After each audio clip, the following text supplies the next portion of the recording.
Halo Indonesia, salam dari Kalimantan.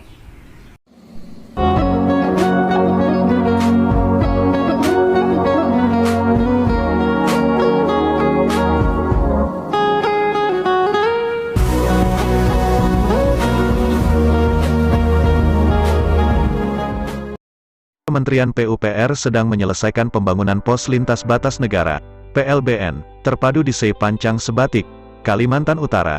Itu bukan hanya gerbang masuk, tapi juga embrio pusat pertumbuhan ekonomi wilayah perbatasan.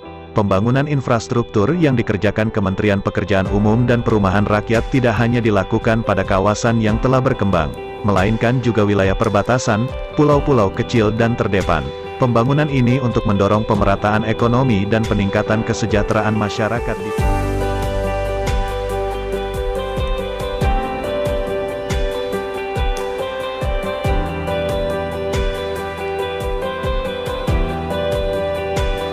Pada 2020 Kementerian PUPR telah memulai konstruksi pembangunan pos lintas batas negara PLBN terpadu Sei Pancang yang akan menjadi ikon baru pada pintu gerbang masuk perbatasan Indonesia-Malaysia, sekaligus sebagai cikal bakal pusat kegiatan ekonomi di Kecamatan Sebatik Utara, Kabupaten Nunukan.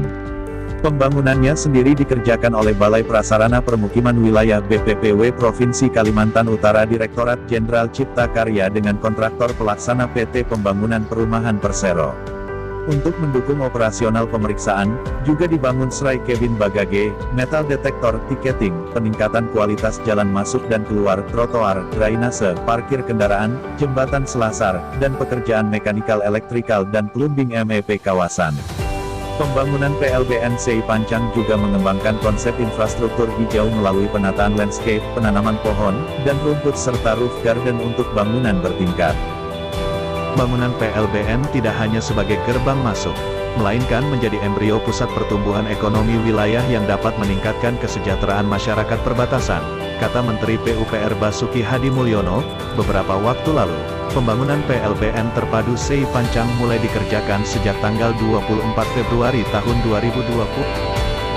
PLBN Sei Pancang dibangun di atas lahan seluas 68.169 meter persegi oleh Balai Prasarana Permukiman Wilayah Provinsi Kaltara, Ditjen Cipta Karya, dengan kontraktor pelaksana PT Pembangunan Perumahan Persero.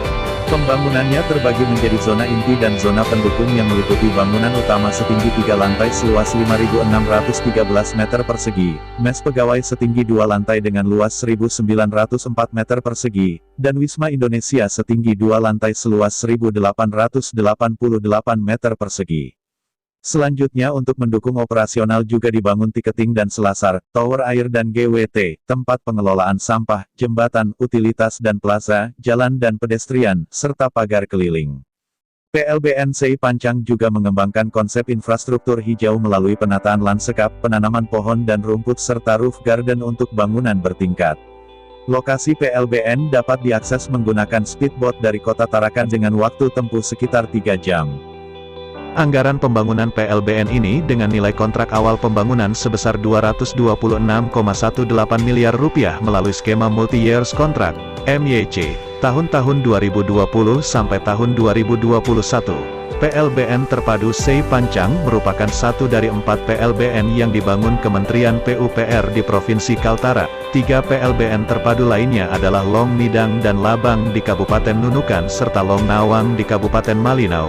Pembangunan keempatnya diatur dalam Inpres Nomor 1 Tahun 2019 tentang percepatan pembangunan 11 PLBN terpadu dan sarana-prasarana penunjang di kawasan perbatasan. Pembangunan kawasan perbatasan oleh Kementerian PUPR pada umumnya tidak hanya khusus zona inti PLBN, seperti bangunan utama, bangunan pemeriksa terpadu kedatangan, klinik, car wash, disinfektan, jembatan timbang, pemindai truk, bangunan pemeriksaan keberangkatan, gudang sita, kenel, bangunan utilitas, bangunan checkpoint, dan monumen. Namun juga, jalan paralel perbatasan, jalan akses menuju pos lintas batas dan pengembangan infrastruktur permukiman di kawasan perbatasan seperti pembangunan jalan lingkungan, drainase, pengelolaan sampah, dan penyediaan air bersih, termasuk juga pasar sebagai sarana pendukung perkembangan ekonomi masyarakat setempat. Pembangunan PLBN ini tidak hanya menjadi kebanggaan bangsa Indonesia sebagai bangsa besar, tetapi yang terpenting sekali adalah fungsi pertahanan keamanan dan sebagai pusat pertumbuhan ekonomi.